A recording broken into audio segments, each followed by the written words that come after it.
Manchester, New Hampshire, Joe Biden has tapped Anita Dunn, a senior aide, to take on an expanded role in the day-to-day operations of his campaign, the first tangible shift in strategy for the one-time national front-runner since a disappointing fourth-place finish in the Iowa caucuses.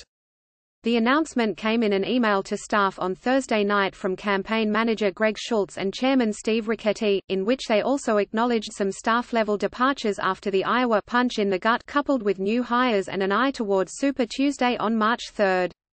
Dunn had already been playing a key role at the highest levels of the Biden operation, primarily focused on communications strategy and debate prep.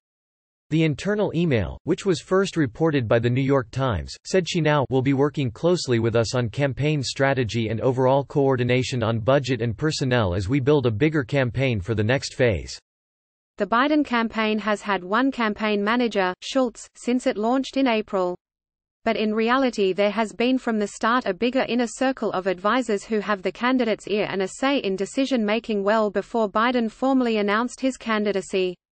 That circle has always included Dunn, a former White House communications director and longtime Democratic strategist, as well as Ricketty, chief strategist Mike Donilon, and deputy campaign manager Kate Bedingfield.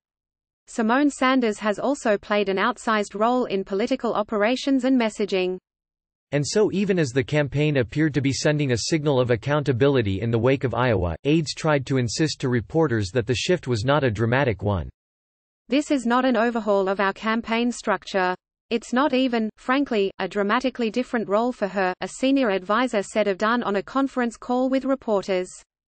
Dunn's expanded role could signal Biden will take a more aggressive posture toward his Democratic rivals after a campaign largely centered around President Donald Trump, as has already been on display this week with direct and sharp attacks on Bernie Sanders and Pete Buttigieg, who both finished at the top of the field in Iowa and are leading in New Hampshire polls.